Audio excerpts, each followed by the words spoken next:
Now at 4, some new relief at the gas pump announced just a few hours ago, all thanks to a gas tax suspension extension. We'll tell you how much it could save you.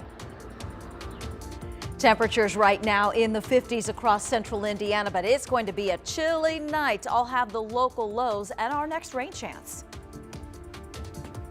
And a suspected serial rapist identified. How investigators were able to connect clues going back more than a decade.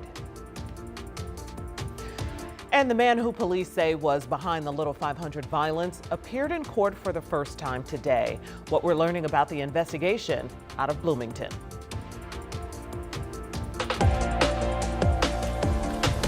Good afternoon, everybody. Glad you're with us at 4 o'clock. I'm Dustin Grove. And I'm Felicia Lawrence. Thanks for watching us here at 13 News at 4. We'll get to those headlines we mentioned in just a moment, and we have some incredible video out of Washington State you need to see. Yeah, sure do. It shows a speeding boat that's out of control, and there's no driver in that boat. And wait till you hear and see how the police call ended. That's coming up. Also ahead this half hour. But first to our top story at 4 o'clock, the plea for relief at the gas pump. So here's a quick look at where prices stand today. According to AAA, the national average for a gallon of gas is $4.54.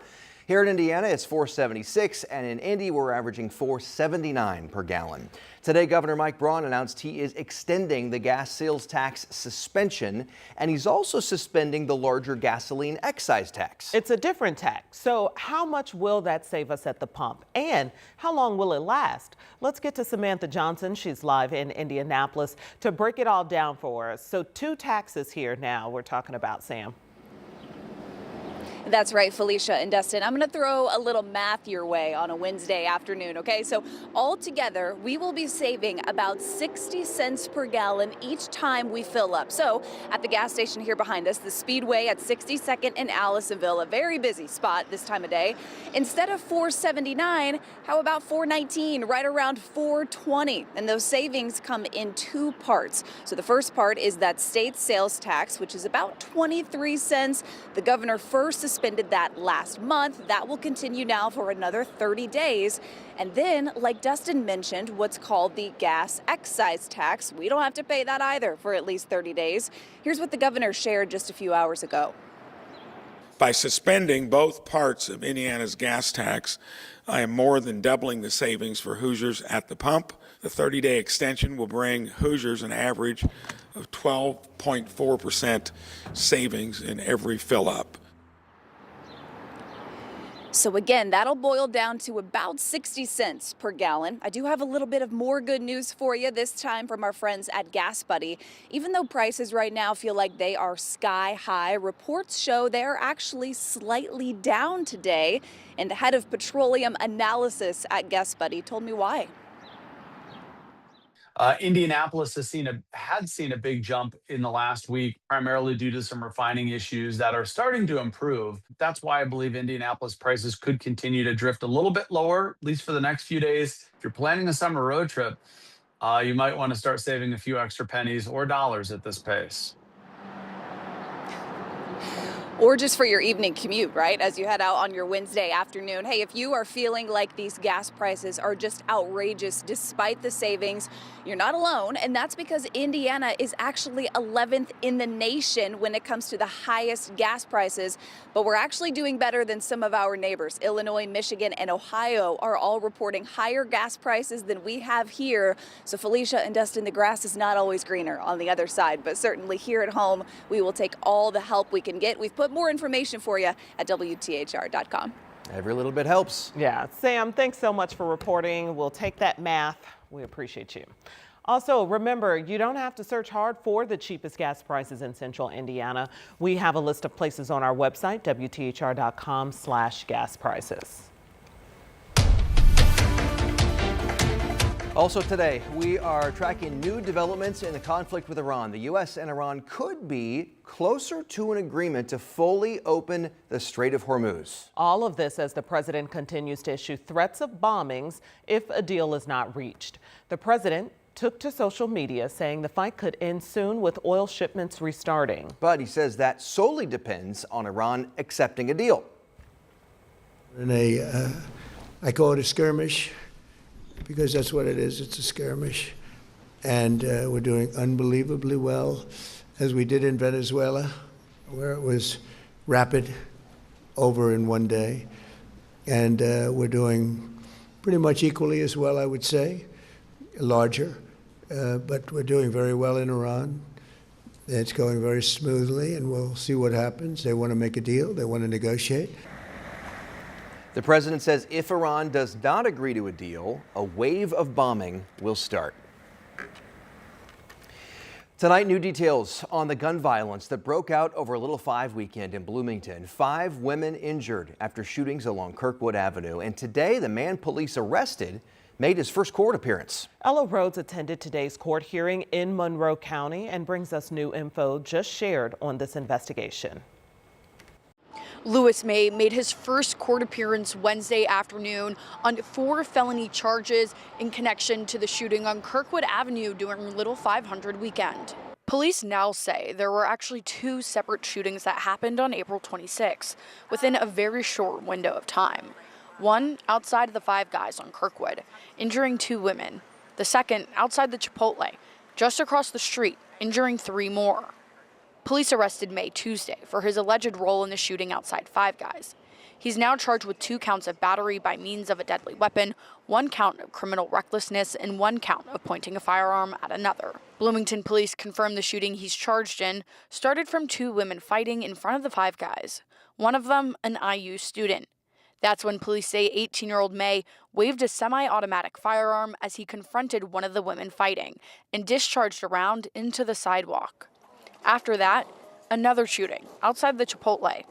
Right now, Bloomington police say there is no known connection between the 2 shootings, and police are still looking for more video on the shooting outside the Chipotle. May's pretrial hearing is set for June 18th. In Bloomington, Ella Rhodes, 13 News. Indianapolis Metro Police say they've identified a serial rapist who allegedly targeted women on the city's north side for more than a decade. Police say 51-year-old Leonel Catalan Torreblanca preyed on his victims as far back as 2013. Torreblanca was arrested on April 23rd after police linked his DNA to the evidence left behind in a 2024 rape. This is one of those cases, and the allegations contained in the probable cause affidavit are absolutely horrifying. We have completely innocent victims who were attacked and had to endure just unspeakable things. And unfortunately, it was not limited to just one individual. We had multiple victims who were involved in this case who had to suffer through just a very traumatic set of experiences. In all, investigators say Torreblanca's DNA came back as a match to at least 5 sexual assault investigations.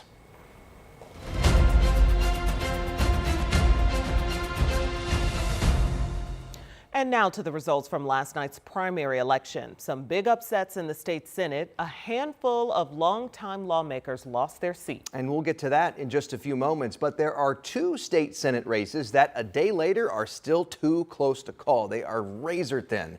The Republican primary for District 23 in Lafayette, incumbent Spencer Deary currently holds a 3-vote lead over challenger Paula Copenhaver. That's right, just 3 votes. And in District 15 in Fort Wayne, unofficial results have incumbent Senator Liz Brown with 50.07% of the vote. She has a 15-vote lead over her challenger, Darren Vogt.